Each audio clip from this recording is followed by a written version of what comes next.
Welcome to Bethlehem Bible Talks. Sapaan firman Tuhan dari hamba-hamba Tuhan GMI Bethlehem. Kiranya firman Tuhan hari ini dapat memberkati kita semua.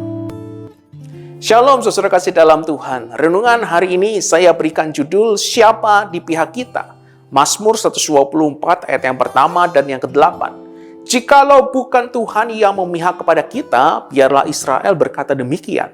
Pertolongan kita adalah dalam nama Tuhan yang menjadikan langit dan bumi. Saudara yang terkasih dalam Tuhan, Mazmur 124 adalah mazmur yang begitu indah dan mengharukan, dan melalui 6 gambaran yang diberikan oleh pemazmur ingin mengajak para pembacanya untuk merefleksikan kembali bahwa pertolongan kita hanya ada di dalam Tuhan. Karena jika bukan Tuhan di pihak kita, maka tidak ada pihak lain yang akan dapat menolong kita. Yang pertama, seekor binatang menelan mangsanya. Saudara, ini adalah musuh yang sangat ganas. Pada waktu itu, musuh bisa jadi salah satu dari sejumlah negara, termasuk orang Filistin yang menjadi ancaman bagi Daud, atau bahkan negara Babilonia pada waktu itu. Tetapi dapatkah kita membaca Mazmur ini tanpa memikirkan musuh besar kita, iblis, yang berkeliaran seperti singa yang mengaum-ngaum mencari orang untuk dimakan?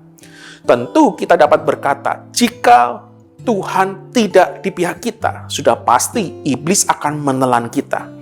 Yang kedua, banjir yang menenggelamkan korbannya. Saudara, air bah adalah bahaya yang sering terjadi di dalam perjanjian lama yang mengancam jiwa secara tiba-tiba. Karena ketika hujan turun, air dapat berkumpul seketika pada titik ketinggian yang berbahaya. Saudara, Yesus sedang memikirkan situasi seperti itu ketika ia memperingatkan para pendengarnya supaya tidak membangun rumah kehidupan rohani mereka di atas pasir. Tentu, jika Tuhan tidak berada di pihak kita untuk memberi kita landasan yang kokoh untuk pembangunan kehidupan kita, maka kita akan diliputi oleh tragedi kehidupan yang datang menghancurkan dengan cepat dan tak terduga. Yang ketiga, saudara, arus deras yang membanjiri segalanya. Saudara, terkadang masalah kehidupan kita seperti air banjir yang naik dengan cepat, bukan tentang masalah tenggelam di dalam masalah atau terkubur oleh masalah. Ini lebih seperti ditabrak truk yang meremukkan kita seketika karena bebannya yang sangat berat meninggalkan kita hancur di pinggir jalan saat ia menghilang di jalan raya. Saudara, tentu kita dapat berkata jika Tuhan tidak berada di pihak kita untuk mengangkat, membalut luka dan menyembuhkan, maka kita akan binasa. Yang keempat, air menyapu segala sesuatu di hadapannya. Saudara, seseorang dapat mengalami segala sesuatu dalam hidup yang diandalkannya tiba-tiba tersapu hilang. Tetapi tidak bisakah kita mengatakan jika Tuhan tidak berada di pihak kita, maka kita sendirilah yang akan tersapu? Saudara, bukankah satu-satunya alasan kita dapat bertahan adalah karena Tuhan telah menginjakkan kaki kita di atas batu karang dan menetapkan tujuan kita dan kepergian kita selamanya. Yang kelima, saudara, seekor binatang menggiling mangsanya. Saudara, ini gambaran terima kasih pemazmur karena Tuhan membebaskan dan sekaligus merefleksikan jika Tuhan tidak ada di pihak kita. Saudara, binatang yang sedang menggiling mangsanya inilah yang diharapkan Raja Darius ketika dia bergegas ke sarang singa keesokan paginya. Setelah hari ketika ia dengan enggan membuat Daniel diturunkan ke dalam goa singa itu.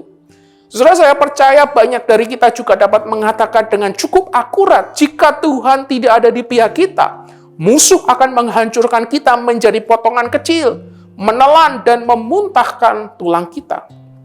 Yang keenam, saudara, seekor burung terjerat dalam perangkap. Saudara, gambaran terakhir ini ingin mengajak para pembaca menyadari bahwa jika bukan karena campur tangan dari Tuhan yang berkuasa, maka kita tidak akan pernah lolos dari jerat yang dipasang oleh iblis. Saudara, pertanyaannya adalah, siapakah yang ada di pihak kita saat ini? Siapakah yang ada di pihak engkau dan saya saat ini? Mari kita berdoa. Kami bersyukur Tuhan karena kami memiliki Tuhan yang luar biasa. Dan kami bersyukur ketika Tuhan boleh ada di pihak kami.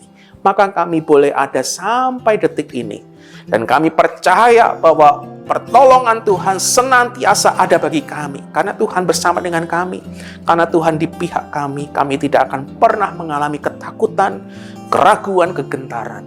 Ampuni kami juga ya Tuhan, jikalau ada di antara kami yang lupa mengandalkan Tuhan dalam kehidupan kami dan tidak menjadikan Tuhan sebagai sandaran kami. Tuhan tidak ada di pihak kami saat ini. Ampuni kami. Bawa kami untuk kembali mendekat kepada Tuhan. Dan biarlah Tuhan yang boleh ada satu-satunya di pihak kami. Terima kasih Tuhan, kami serahkan setiap kami di dalam nama Tuhan Yesus kami berdoa. Kami bersyukur pada Tuhan. Amin. Tuhan Yesus memberkati kita semua. Amin. Demikianlah Bible Talks hari ini. Tuhan Yesus memberkati.